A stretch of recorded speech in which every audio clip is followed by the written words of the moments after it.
21 రోడ్లు 21 రోడ్లు తాండాలకు అక్కడ ఇక్కడ ఆయన కొడుకే గుర్తేదారు 21 రోడ్లు మేము రాగానే గెలవంగానే ఏమి చెప్పినాము వాళ్ళందరికీ రమ్మను అధికారులకు పిలిచి గుత్తదారులు ఎవరైతే ఉన్నారో గుత్త పట్టుకున్నాడు ఆయన రమ్మను మేము అడ్డం తలగం ఆయన లేక అప్పుడు శేఖర్ రెడ్డి పనులు చేసేటప్పుడు బంద్ చేయించింది హరీష్ రావుకు చెప్పి ఆల్రెడీ 2 కిలోమీటర్ల రోడ్ అయింది రోడ్ అయినాక గుత్తదారు క్యాన్సిల్ చేయాలని హరీష్ రావుకు ఇచ్చి మినిస్టర్కి చెప్పి కంప్లైంట్ ఇచ్చి క్యాన్సిల్ చేయించాం మేము అట్లా చేయము మాకు పనులు కావాలి మాకు కమిషన్లు అవసరం లేదు మీలాక మీరు రండి పనులు చేయండి మేము బిల్లు కూడా ఇప్పించే బాధ్యత తీసుకుంటాం అని చెప్తే కూడా ఏడాది అద్దం పట్టింది ఏడాది అద్దంకు మేము అది చేయము అని రాసిచ్చాం అప్పుడే రాసిస్తే మళ్ళీ కొత్తగా శాంక్షన్ చేసి మళ్ళీ పెడుతుంది ఏడాది అద్దంకు మేము మొత్తం కాదు శాతం కాదు అని చెప్పి అప్పుడు రాసిచ్చాము రాసిస్తే అప్పుడు మళ్ళీ కొత్తగా మళ్ళీ టెండర్ కూడా పెట్టాం గ్యారంటీ కానీ ఎవరు గుత్తదారులు రాలేదు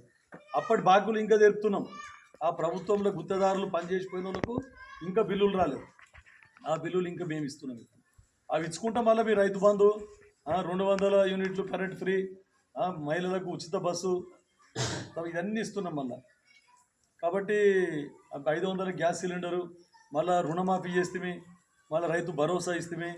అక్కడక్కడ రోడ్లు కూడా వేస్తున్నాము రోడ్లు రిపేర్ చేస్తున్నాము రోడ్లకు పైసలు లేవు వాస్తవం చెప్పాలంటే రోడ్లకు పైసలు లేవు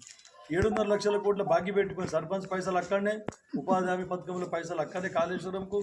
మళ్ళీ మనం కట్టే నాగార్జున సాగరు శ్రీశైలము శ్రీరామ్ సాగర్ ఇంకెట్టున్నాయి చెక్కు చెదరలేదు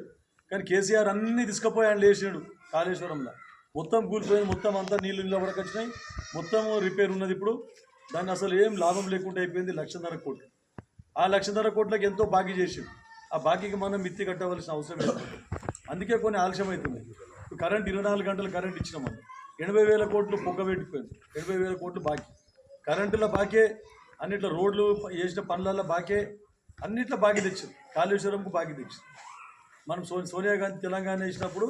17,000 కోట్ల రూపాయల 10,000 కోట్ల మిత్తి కట్టిన 20,000 కోట్ల అప్పు చేయాలి ఇంకా తీర్పుకుంటూ మళ్ళీ 1 తారీఖు వస్తే జీతాలు ఇవ్వడానికి పైసలు గతి లేకుండే కానీ కాగితాల మీద ఎలక్షన్ ముంగట మందికి భోజతికి బెల్లం పెట్టినట్ల 1,000 కోట్ల రూపాయల పనులు కాగితాల మీద శాంక్షన్ చేసిపోయింది రమ్మంటే ఎట్లా వస్తారు పైసలు లేవాడా పాత బకాయిలే వేయలేదు బిల్లులు మరి కొత్త రమ్మంటే ఎట్లా వస్తారు కాబట్టి పైసలు లేకున్నా కూడా మీకు అందరికీ మందికి మధ్య పెట్టడానికి అన్ని కాగితాల మీద పనులు శాంక్షన్ చేసిపోయారు ఏమనంటే మేము చేసినాం శాంక్షన్ చేసినాం కాంగ్రెస్ వాళ్ళు చాతగాకచ్చు అరే మీరు పైసలే లేవాడా జీతాలు లేనికే మీద పైసలు లేవు 1 తారీఖు వస్తే మరి 1,000 కోట్ల రూపాయలు మేము శాంక్షన్ చేసినామంటే శాంక్షన్ కాగితాల మీద రేవంత్ రెడ్డి స్వామి మేము పోయి అడుగుతాంటున్నాడు నీకు పైసలు కావాలన్నా నీకు బిల్లులు కావాలంటే కరెక్ట్ మా దగ్గర ఒక